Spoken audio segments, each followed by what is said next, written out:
Oke, halo semuanya. Senang sekali bisa ngobrol lagi sama kalian di sini. Pernah nggak sih kalian ngerasa bingung, kenapa ya uang 100.000 di dompet hari ini rasanya tipis banget? Dulu, bawa uang segitu ke minimarket, keranjang belanjaan rasanya penuh.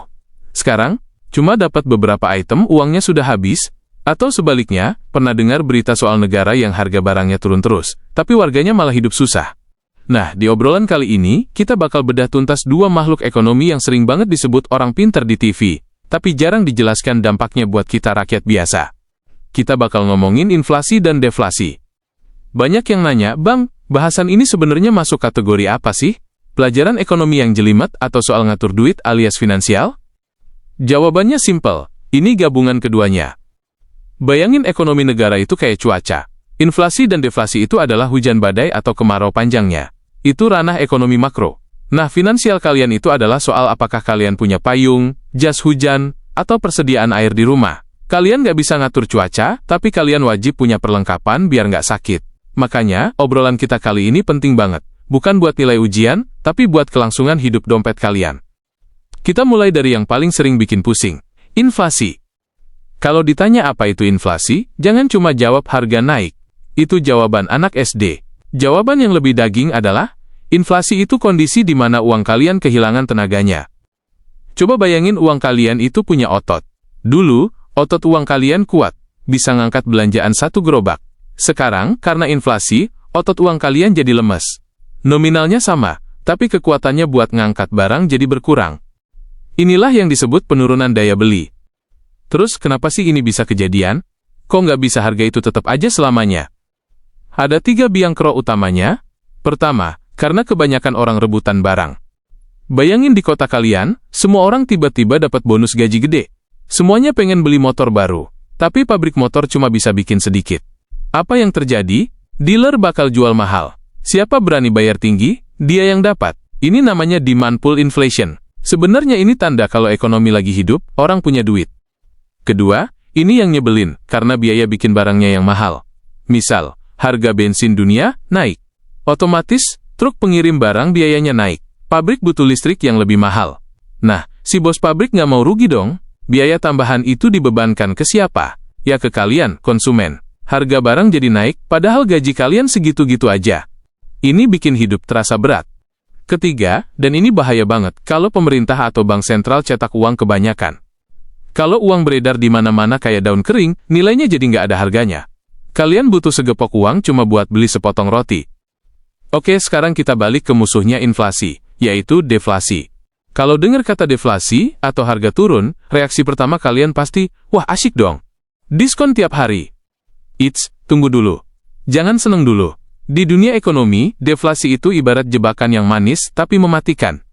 Deflasi adalah kondisi di mana harga barang-barang turun terus-menerus dalam waktu lama. Kenapa kok bahaya? Coba posisikan diri kalian sebagai pembeli. Kalau kalian tahu harga HP bulan depan bakal turun 1 juta, kalian bakal beli sekarang atau nunggu bulan depan? Pasti nunggu kan? Nah, masalahnya, semua orang mikir kayak kalian. Semuanya nunggu. Akibatnya, nggak ada yang belanja hari ini. Toko sepi, gudang pabrik penuh barang numpuk. Karena barang nggak laku, perusahaan rugi. Kalau rugi, mereka harus hemat. Caranya gimana? Potong gaji karyawan, atau yang paling serem, PHK massal. Pas banyak orang kena PHK, pengangguran naik. Orang yang nganggur nggak punya duit buat belanja. Karena nggak ada yang belanja, toko makin sepi, harga diturunin lagi, PHK lagi. Muter terus kayak gitu sampai ekonomi negara hancur. Inilah yang ditakutin semua negara. Mendingan harga naik dikit-dikit, inflasi, daripada harga turun tapi orang nggak punya kerjaan, deflasi. Biar makin paham, saya mau ajak kalian berimajinasi sebentar. Kita main simulasi pikiran. Bayangkan kita tinggal di sebuah pulau terpencil. Penduduknya cuma 100 orang. Mata uangnya pakai kulit kerang. Di pulau itu cuma ada 1000 kulit kerang yang beredar. Makanan utamanya ikan. Skenario pertama, inflasi. Tiba-tiba kepala suku nemu, gundukan kulit kerang baru di pantai, terus dibagi-bagiin ke semua orang. Sekarang uang kerang jadi banyak banget. Tapi, jumlah ikan yang ditangkap nelayan tetap sama. Apa yang terjadi di pasar ikan? Orang-orang yang sekarang pegang banyak kerang bakal teriak, saya bayar lebih mahal deh asal dapat ikannya. Harga ikan yang tadinya cuma 10 kerang, naik jadi 20 kerang. Apakah penduduk jadi makin kaya? Mereka makannya tetap satu ikan, tapi bayarnya lebih mahal. Nilai si kerang itu yang jatuh. Skenario kedua, deflasi. Bayangin tiba-tiba ada kabar badai. Penduduk pulau ketakutan. Mereka simpen semua kerang mereka di bawah bantal, nggak mau jajan. Pasar sepi. Nelayan panik ikannya bakal busuk. Akhirnya nelayan teriak, "Ya udah, bayar 5 kerang aja deh. Diskon 50%. Murah kan? Tapi karena nelayan cuma dapat duit sedikit, dia nggak bisa bayar asistennya. Asisten nelayan dipecat. Si asisten sekarang nggak punya kerang sama sekali. Dia nggak bisa beli sayur. Tukang sayur ikut rugi. Akhirnya biarpun harga ikan murah, banyak orang di pulau itu yang kelaparan, karena nggak punya pekerjaan." Itu gambaran simpelnya, ngerikan efeknya kalau nggak seimbang. Terus poin paling pentingnya buat kalian apa? Kenapa kalian harus capek-capek dengerin penjelasan panjang ini? Ini soal strategi hidup kalian, teman-teman. 1. Soal utang. Kalian harus tahu, inflasi itu sebenarnya temannya orang yang punya utang, dan musuhnya orang yang nabung uang tunai. Loh kok bisa? Gini, misal kalian utang 100 juta sekarang buat beli rumah. Cicilannya tetap. 10 tahun lagi, karena inflasi, nilai uang 100 juta itu rasanya udah nggak seberat sekarang. Gaji kalian mungkin udah naik, ngikutin inflasi, harga rumahnya udah naik gila-gilaan tapi utang pokoknya tetap segitu.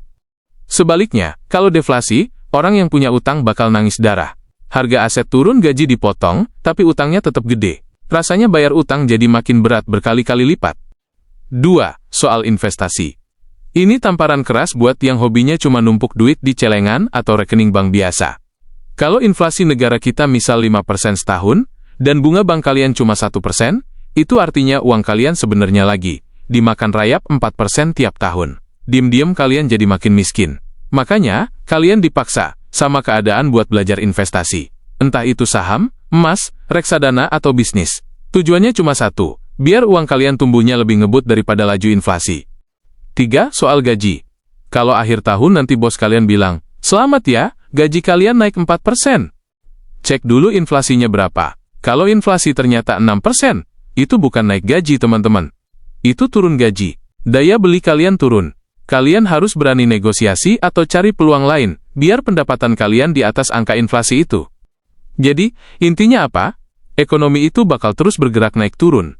Kadang panas, inflasi, kadang beku, deflasi. Kita nggak bisa ngontrol itu, tapi kita bisa nyiapin diri. Jangan biarkan ketidaktahuan bikin kerja keras kalian sia-sia.